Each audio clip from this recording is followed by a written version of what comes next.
Cheese fondue is probably one of the funnest dishes you can do when you've got a lot of friends to come over because it's so theatrical. You've got a bowl of gooey hot cheese, stringy hot cheese, with lots of different garnishes. I'm going to show you the traditional way to do it, the Swiss way of doing it. It's actually really, really simple. So first of all, we need some white wine. So 1 cup of white wine, and we want to bring that to the boil, so straight into a pot, along with some kirsch. Now, if you don't know what kirsch is, it's a cherry brandy. It smells so good, and you can get it from most liquor stores. You just need 15 millilitres of this. You don't want it to overpower. So the hero, of course, is the vessel that you put the cheese in, and this is it here, a fondue set. And I like to season it with some garlic. I don't put the garlic in with the cheese because I think it overpowers it. You want to taste that cheese. So what we do is just press on that garlic and just coat the bottom of that canquelon and around the sides, just really lightly, not too hard. You can see there that some of those oils from the garlic are coming out, and I can smell that, so we know that's just enough. So I'll put that away, and we'll put that to the side, and then onto the cheese. Now, of course, you need lots of cheese for this. I've got 2 varieties of cheese. This is Emmental, so a Swiss cheese, and I've also got Gruyere, the famous Gruyere. So 250 grams of each. We're going to mix them together. And to stop the cheese from coagulating when it's warming up, you put some corn flour in it. That's the secret. So 1 tablespoon of corn flour, we'll just sprinkle that in, just like that. And we'll get a fork and just make sure we mix those cheeses up with that corn flour there. Okay, so you can see that all that cheese is mixed up together. That's perfect. Now let's turn the heat down and we can start adding the cheese. You don't want that to be too hot. So in it goes slowly, little bit by little bit, just in there. And stop boiling, so that's perfect. We're doing this in a pot before we put it in the canquelon because it's just not going to be hot enough.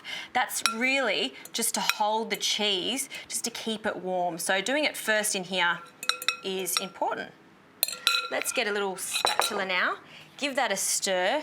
Just slowly fold it. Look at that, starting to melt straight away. You can smell the kirsch, you can smell that Riesling and the cheese. As soon as it starts to melt, that's heaven for me. Now I'm just going to change over to a whisk just to make sure that all of that corn flour has been incorporated and it's really smooth. And look at that, oh, so good. That's just melted gently and it's oozy and sticky and stringy, everything you like in a fondue. Last garnishes, I'm going to add a pinch of nutmeg, just a touch. Nutmeg and cheese are great friends, and a little bit of Dijon mustard. So I've just got a teaspoon of Dijon mustard there. And I'll get this out of the way. Just give that one last stir. Oh, and now we're ready to serve. So I'll just get my spatula again. We'll bring over our fondue set here and we'll put that in, pour it in. Look at that cheese. There's nothing better than this. I've also got a small flame under the pot there just to keep it warm. I'm going to put the lid on, just like that. We've got our little skewers ready to go. And of course the garnish. Now you can put whatever you like, but some of my favourites and I think must-haves are some cauliflower, some fresh tomatoes here. I've got some prosciutto and you could use some salami, some fresh ham. The list is endless. You can actually be really creative with it.